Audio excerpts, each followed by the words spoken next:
Hey guys, in today's video, we're going to talk about list stacking and why it's important. So first of all, what is list stacking? List stacking is when you combine different traits, different factors, different criteria into one list to find better motivated sellers. After all, the whole purpose of wholesaling is to find motivated sellers, people who are willing to sell you their property at a discounted rate because they're motivated. When we apply list stacking, we can better find motivated sellers. So let's talk about that. So in order for me to show you what I'm talking about, what better way than to use PropStream? And by the way, if you haven't gotten a PropStream account, go ahead and go to gopropstream.com, and I'll mention that in the comments. I'll drop the link so that you can take advantage of the 2-week trial and the benefits that PropStream offers. Again, it's gopropstream.com. But as you can see here, we have loaded the area of Brandon, Florida. So I'm going to go over what list stacking is and how we can apply it here for our benefit of finding motivated sellers, right? So normally when you do a search for Brandon, Florida, you're going to come up with some common criteria selections, right? We got pre-foreclosures, we got MLS, auctions, bank-owned, cash buyers, liens, vacant, and high equity. We can go ahead and click on any one of these, right? And that'll give us the general criteria list just for that one type of information, right? So, but if we go over to filters and we still pick our primary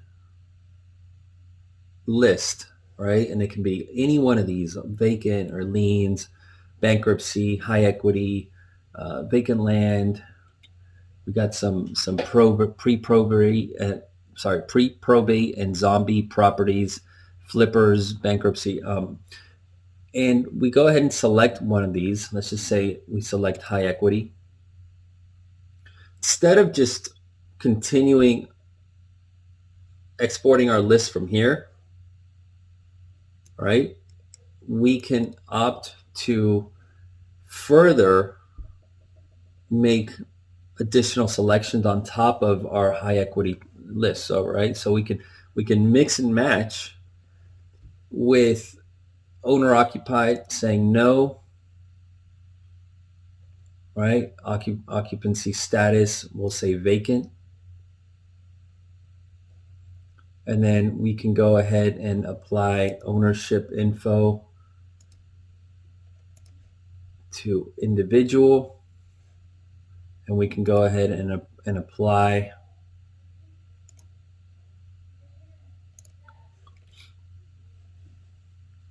equity, which we already have high equity here.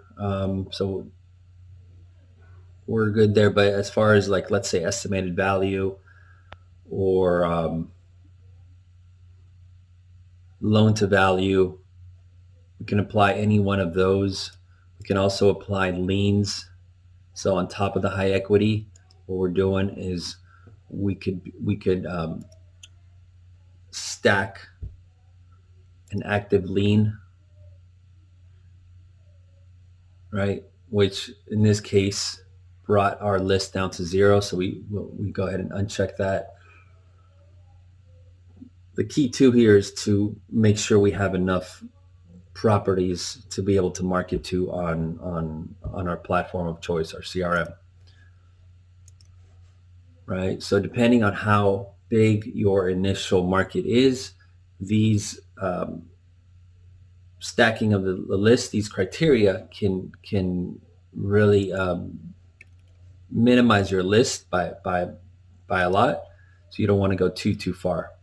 But let's say we hit residential and we do single family.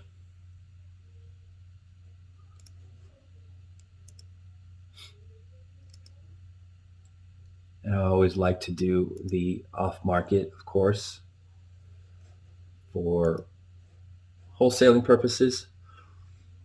All right. So even if we stop here, this is fine, right? We have stacked our list with these types of criteria right here, including the owner type, the classification.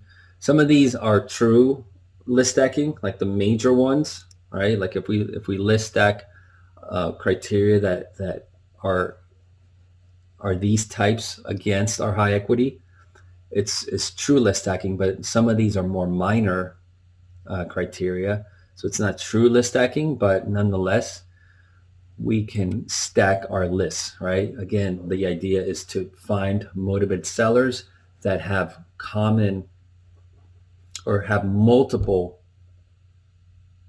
um, possibilities of distress, whether they're divorced, whether they're high equity, or whether they're vacant, or they have a lien, or any combination of those things. The more you stack your list, the more probable it is for you to find motivated sellers, right?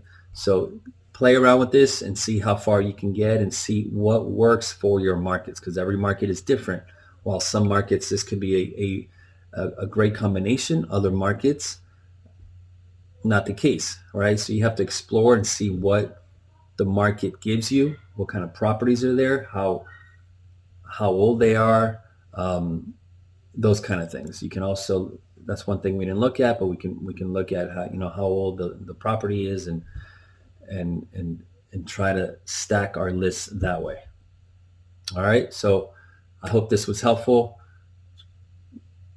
You know, try to practice this and try to get to the point where you're comfortable with your market and you're comfortable with the types of lists that you're stacking. All right, give it a go, and when you find a good list, by the way, you can go ahead and save it in PropStream. That way, you can use that list, that stacking, the list stacking for future searches and future markets. All right, again, hope this was beneficial. Thank you guys for tuning in, and when you get a chance, hit the like button, hit the subscribe button, or I should say, destroy the subscribe button, destroy the like button, and let me know if you guys have any issues or any questions regarding list stacking and how to implement it for your market and how to really find those motivated sellers, those hidden gems. All right, thanks again, and I'll see you guys next time.